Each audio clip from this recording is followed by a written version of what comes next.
hanker sore. You know that feeling when you see someone so attractive it almost annoys you. Not in a creepy way, just in a why do you look like that kind of way.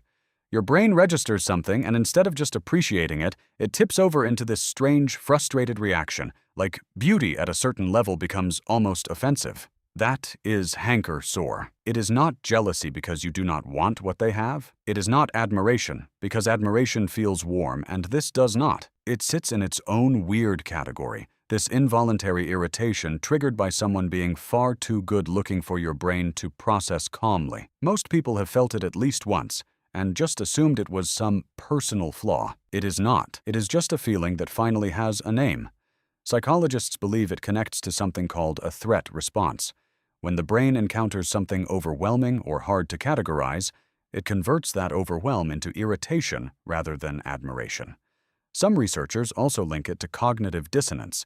Your brain knows this person means nothing to you, but your body is reacting anyway, and that disconnect produces frustration rather than warmth. It is your nervous system getting annoyed at itself for responding to something it did not choose to respond to.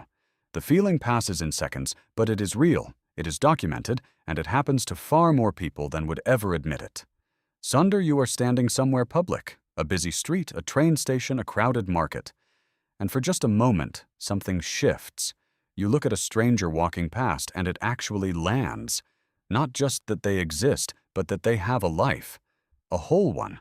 A home they go back to tonight. People who would notice if they disappeared. Worries that kept them up last week. And then you look around, and every other person in that space has the same. Every face in that crowd is carrying something you will never know about. That is Sonder. And once it hits you, it is almost too big to hold for more than a second before the brain moves on. Sonder was coined by writer John Koenig as part of his Dictionary of Obscure Sorrows. The reason it did not have a name before is that it is almost impossible to sustain. The brain is wired to treat other people as background characters in its own story. Sonder is the moment that system briefly breaks down. Neuroscientists call the ability to imagine other people's inner lives theory of mind, and Sonder is essentially theory of mind firing at full capacity. It lasts only a few seconds before the brain quietly closes the door again. Liberosis. You ever just want to care less? Not about everything, just about the specific things that sit in the back of your mind for no good reason. The thing you said in a group chat 2 years ago that landed wrong. The version of yourself you showed in a moment you cannot take back. It just sits there. Not loud enough to deal with, not quiet enough to ignore. Liberosis is the name for that deep want, the desire to hold life a little more loosely, to stop gripping things that do not deserve that much grip. Children have liberosis naturally. They drop something, feel it, and move on. Adults lose this gradually without noticing. Each year adds a few more things to the list of stuff being quietly carried until the weight feels normal. What makes liberosis different from just wanting to relax is that it is specifically about release. Not distraction, not avoidance, but genuinely setting something down and walking away. Psychologists connect this to rumination, the habit of replaying events that are already over. Liberosis is the desire to break that cycle and let go of things that were never actually threats. Monachopsis. This one can follow you for years without you ever putting a name to it. It is that quiet, persistent feeling of being slightly out of place, not dramatically, just a low, constant hum of not quite fitting wherever you are.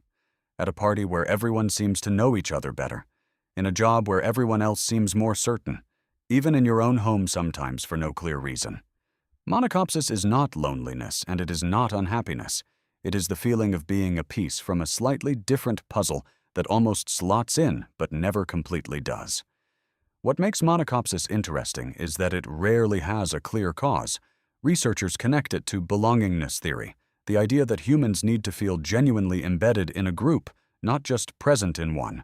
When that need is not fully met, the brain generates a low signal of unease. Not an alarm, just a hum. The reason it is so hard to shake is that there is usually nothing specific to fix. The environment is fine, the people are fine, but the fit is slightly off. Like wearing shoes that are almost your size.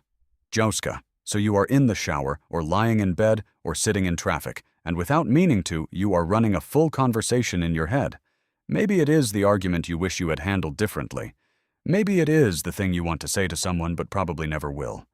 Maybe it is the perfect version of a talk where you finally say exactly the right thing at exactly the right time.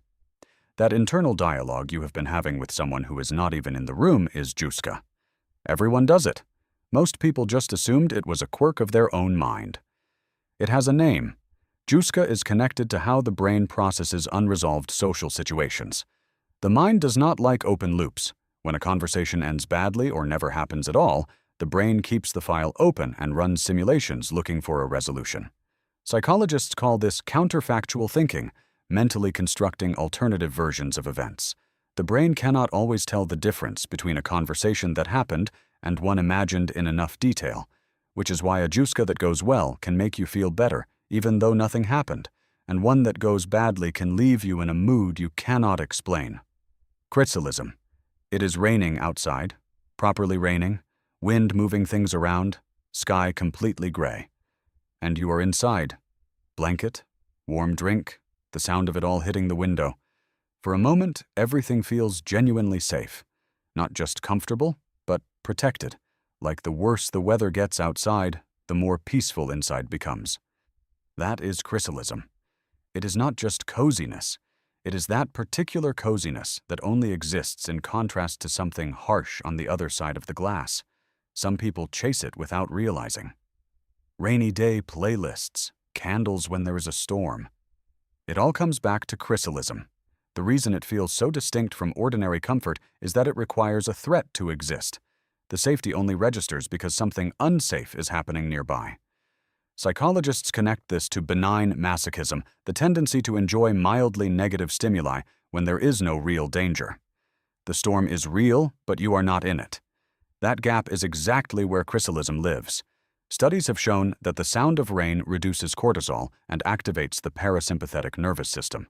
So your body is being soothed by the storm while your mind enjoys the contrast.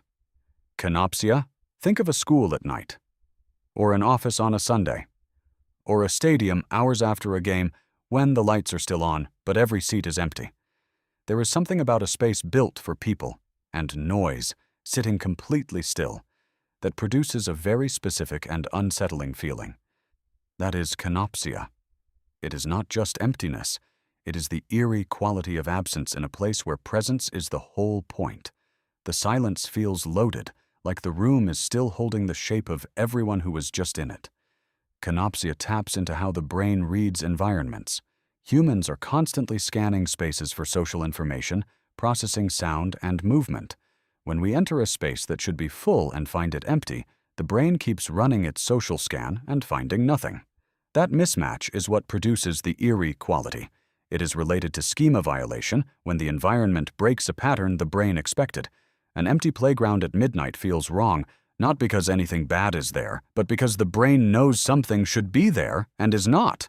Altschmetz. You know the thing you always do, the pattern you always fall into? The same argument you have with yourself about the same flaw you have been meaning to fix since you were a teenager. At some point, exhaustion sets in. Not about the flaw itself, but about the whole cycle of recognizing it, feeling bad, resolving to change, and finding yourself right back at the beginning weeks later. Altschmetz is that weariness. The tiredness that comes not from a new problem, but from the same old one showing up again. It is more like a deep sigh directed at yourself, somehow both frustrating and a little funny once it has a name. Altschmetz sits at the intersection of self-awareness and habit formation. The self-aware part knows exactly what the pattern is, can describe it, trace it, explain it. The habit part does not care. Habits are stored in the basal ganglia and operate largely outside conscious control. So the loop continues not because you lack insight, but because insight alone cannot override deeply wired behavior. What makes Altschmetz feel weary rather than frustrated is the accumulated history of previous attempts. Every time the cycle restarts, you are tired not just of the problem, but of repeating the same battle.